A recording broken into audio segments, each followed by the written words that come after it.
नमस्ते जी। 104वीं श्रव्यकणिका सत्यार्थ प्रकाश स्वाध्याय एवं प्रवचन माला।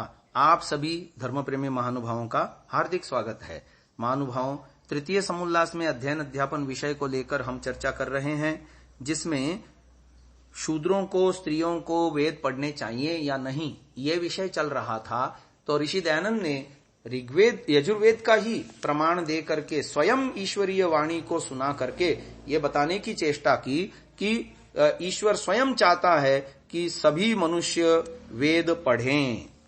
तो शूद्रो ब्राह्मणता में थी, ब्राह्मणश्चेति शूद्रताम, ये नियम है कि एक व्यक्ति शूद्र कुलोत्पन्न होकर के भी अपने पुरुषार्थ से वेदादि सत्य शास्त्रों को पढ़ करके ब्राह्मणत्व को प्राप्त हो सकता है।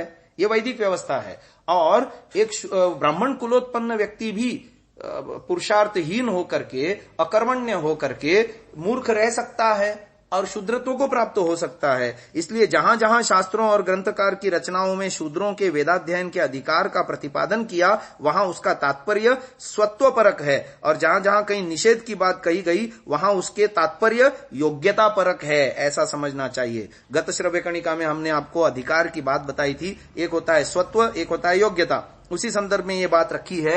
इस संस्था के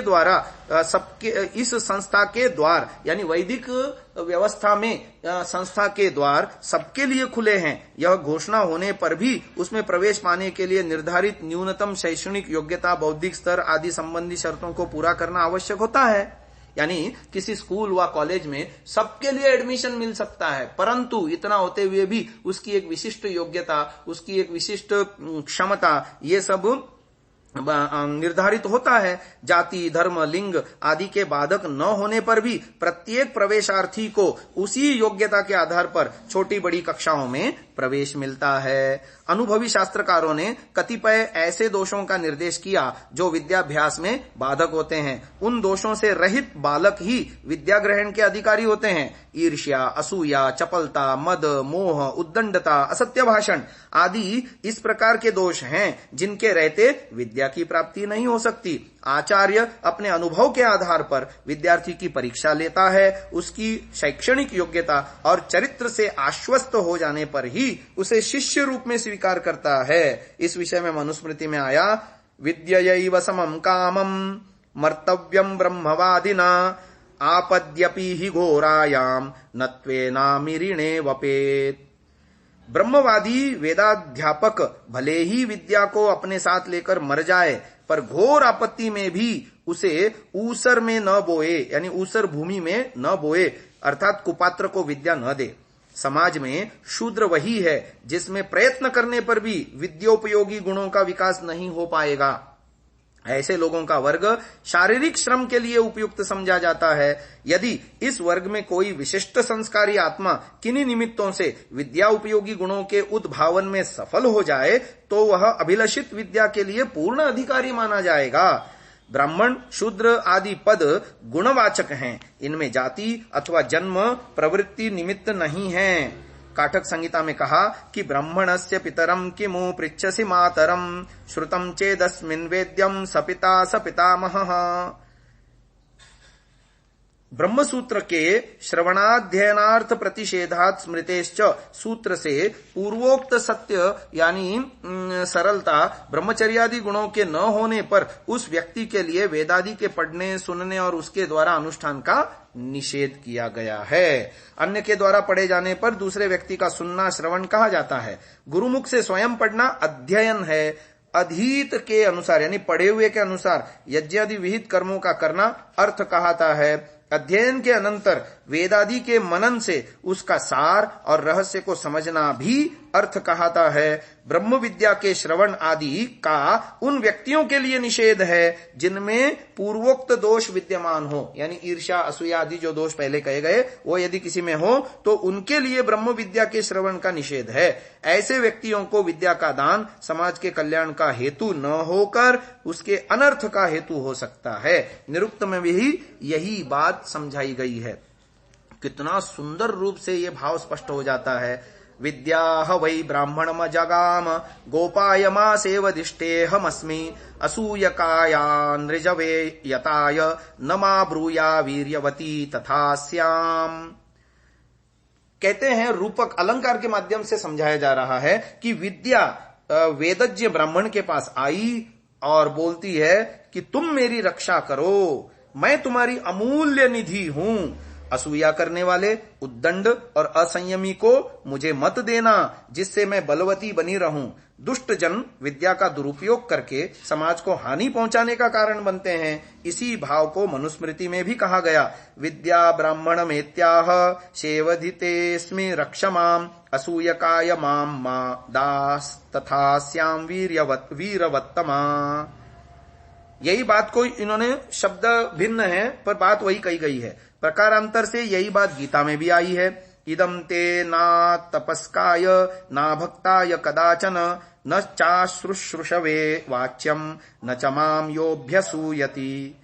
यह अध्यात्म विषयक ज्ञान ऐसे व्यक्ति को कभी नहीं देना चाहिए जो तपस्वी न हो, विद्या के प्रति आस्थावान न हो, आचार्य के प्रति सेवा भाव न रखता हो तथा जो परमेश्वर में आस्तिक बुद्धि न रखता हो। अन्य उपनिषद आदि वैदिक साहित्य में भी अनेकत्र इसी बात का प्रतिपादन हुआ है। श्वेताश्वतरोपनिषद में बताया, ना प्रशांताय दातव्यम ना पुत्रा या शिष्याय वा पुनः। अध्यात्म शास्त्रों में प्रतिपादित यह रहस्य उसे न देना चाहिए जो शांत न हो, उद्दंड हो, जो आज्ञाकारी न हो, असंयत हो तथा जो श्रद्धा न रखता हो। महानुभावों, कितनी सुंदर बात इस कथन में हमने जानने का प्रयास किया। तो अब प्रसंग आ रहा है महत्वपूर्ण, कन्याओं के ब्रह्मचर्य पूर्वक वेदाध्ययन में प्रमाण। यानी ऋषि दयानंद का जब आविर्भाव हुआ था तो जनमानस में स्त्रियों को पढ़ने की कोई अनुमति ही नहीं थी। चूल्हा चौकी घर गृहस्थी तक ही उनका क्षेत्र, कार्य क्षेत्र परिसीमित था, पढ़ने पढ़ाने का कोई काम ही नहीं था। तो उन्होंने उसका खंडन किया है। और जो स्त्रियों के पढ़ने का निषेध करते हो वह तुम्हारी मूर्खता, स्वार्थता और निर्बुद्धिता का प्रभाव है। देखो वेद में कन्याओं के पढ़ने का प्रमाण। महानुभाव, पूरा समाज यदि किसी बात को मान रहा है, उसके ठीक विपरीत जाकर के सत्यवाद को मनवाने के लिए कितना बड़ा साहस चाहिए।